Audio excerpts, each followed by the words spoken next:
This is Radio Republic.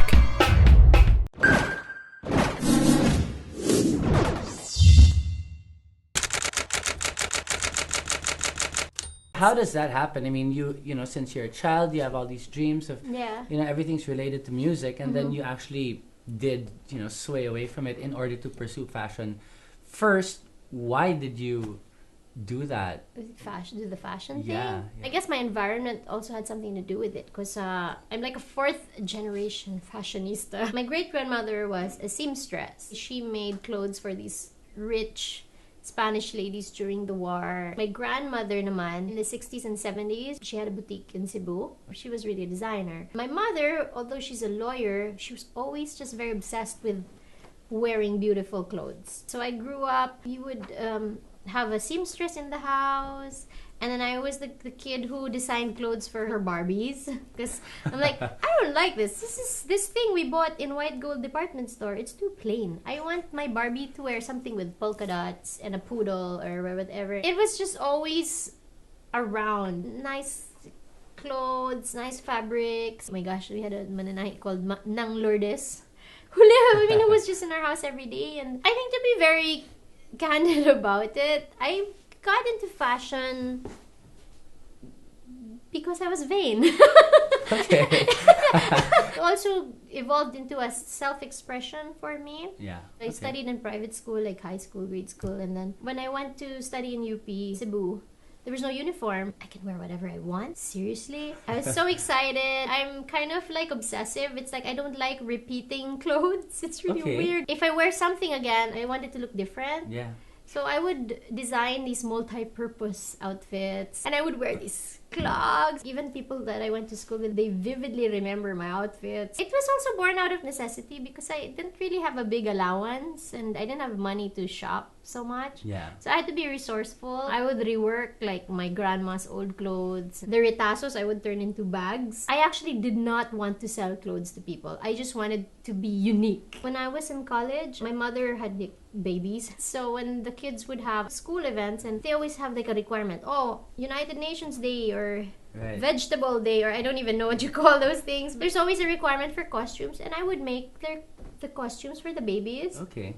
And they would always win. The stage mothers would be like, hey, where did you get your costumes? And then they would order from me na naman, and I'd be like, no, I don't want to make. And they would be so makulit. People would follow me, like, where did you buy that? We need to buy that. And I'm like, okay. Even while I was working at the Senate, during my rare days off, I would go to the mall, and yet girls would just approach, oh my god, I love that outfit. Where'd you buy it? Give me your number. I need to order this from you. And again, no plan. Is that how you thought of making it a business? I didn't think of it being a business. It was annoying. I didn't want to sell clothes. You're like, fine, I'll just, I'll sell. I realized the money-making aspect of fashion. I earn extra money, and it's not that hard for me. Well, I can buy things for myself. It didn't really require a lot of thought. Do you remember a long time ago, you used to drag me to the airport at like 4 in the morning? Yes. To pick up material or whatnot? Yeah. Well, okay. After working at the Senate, I went to business school because that was my alibi to stay in the big city. We were classmates at Jim Paredes's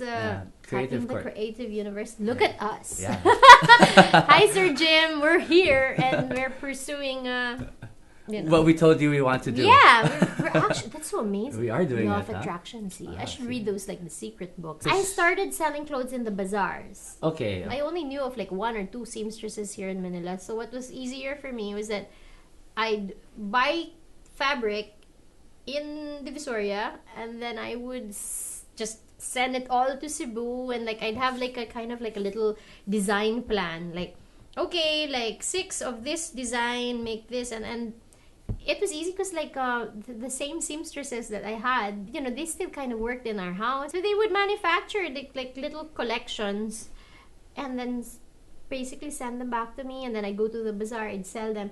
Okay. And that's when you would have to drive for me. Yeah. Because they would arrive at like odd hours. 4 in the morning. 4 in the morning. Yeah. Like the next day I'm at the bazaar na, and I was very lucky. Again, even on the bazaar circuit, I met these very nice people who believed in my work.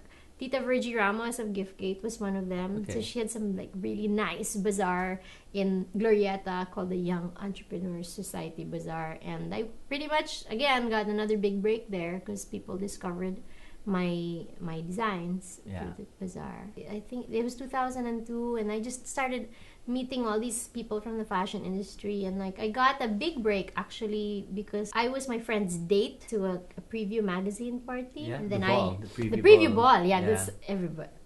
All fashion crazy girls look forward to that event every year. I wore one of my outfits, she wore one of my outfits, and then we bumped into Tim Yap. And he was Okay. like, "Oh my gosh, I love that outfit. Who designed it?" And I'm like, "Oh, me." She's like, "Oh, you're a designer." No. But you designed it. You're a designer. I'm like, And he's like, "No, no, no.